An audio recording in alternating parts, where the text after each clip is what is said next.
Bonjour à tous, on se retrouve aujourd'hui pour le 7e épisode de ma série sur l'intégralité des PLL de Megaminx et nous allons voir aujourd'hui les PLL J et F que nous n'avions pas vus lors du premier épisode.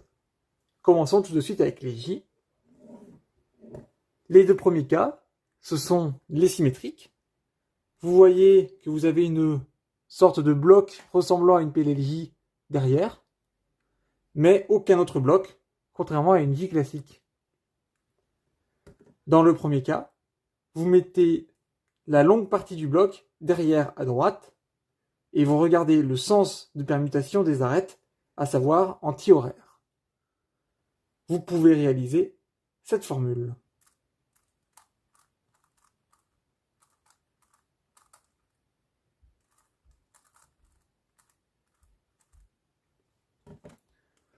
Dans le second cas, qui est symétrique, vous avez cette fois-ci la longue partie derrière à gauche et les arêtes vont dans le sens des aiguilles d'une montre. Vous pouvez réaliser la formule symétrique, à savoir celle-ci.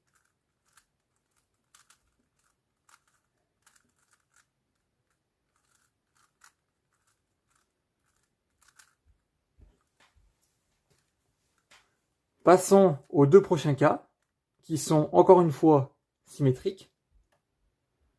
Vous voyez que vous avez toujours ce même bloc caractéristique. Cette fois, dans le premier cas, lorsque la longue partie du bloc est derrière à gauche, les arêtes vont dans le sens anti-horaire et non horaire comme le cas précédent. Vous pouvez réaliser cette formule.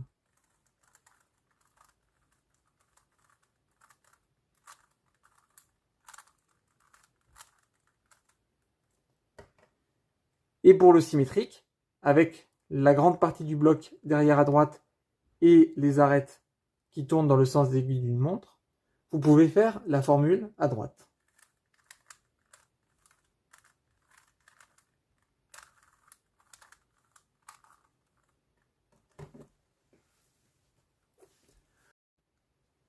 Passons à présent aux PLLF, qui seront au nombre de 8. Les deux premiers cas, qui sont symétriques, vous pouvez les repérer avec la longue barre caractéristique des PLLF et le petit bloc ici. À noter que les deux couleurs des coins ici seront identiques, contrairement à d'autres cas que nous verrons plus tard. Ça ressemble un peu à une sorte de PLLR, ou un bloc en tout cas de PLLR sur un 3x3. Vous pouvez, pour ce cas précis, vous mettre dans cette position et réaliser cette formule.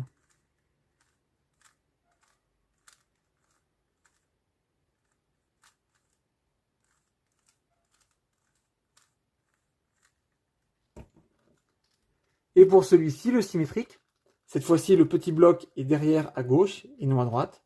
Vous avez toujours cette forme caractéristique. Vous pouvez mettre la barre à votre droite et réaliser cette formule.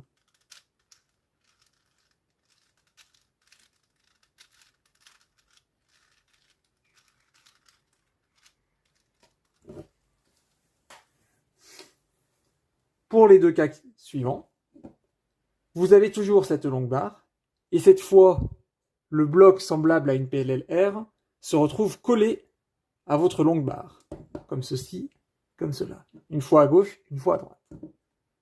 Quand il est vers la gauche, vous pouvez réaliser cette formule dans cette position avec la barre devant vous.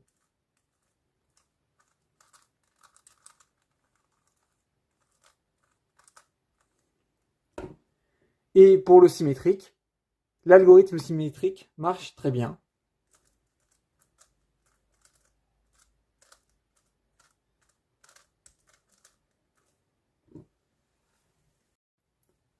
Passons aux 4 derniers cas de la vidéo. Dans ce premier cas, vous avez toujours une longue barre et une petite barre, caractéristique des PLLF.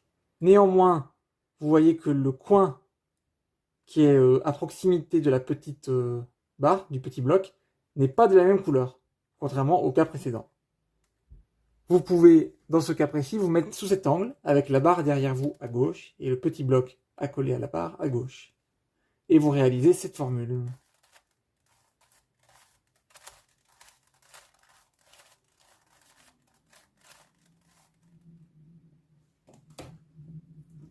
Dans le second cas, avec toujours cette longue barre derrière à gauche, vous voyez que cette fois le petit bloc est décollé, détaché de la grande barre. Vous pouvez vous mettre comme ceci et réaliser cette formule.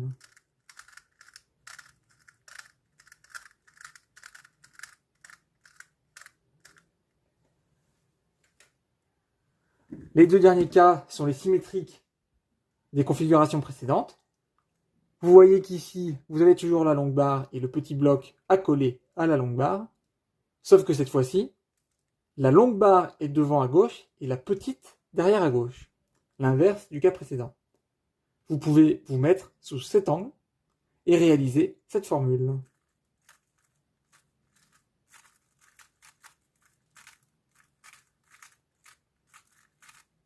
Autrement dit, la même formule par l'arrière.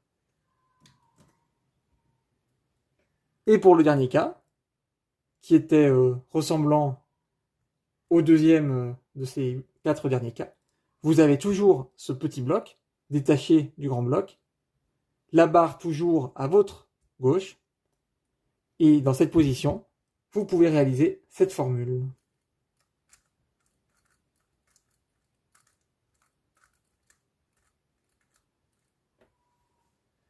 J'espère que cette vidéo vous aura plu. N'hésitez pas à mettre un like et un commentaire, et on se retrouve dans une prochaine vidéo.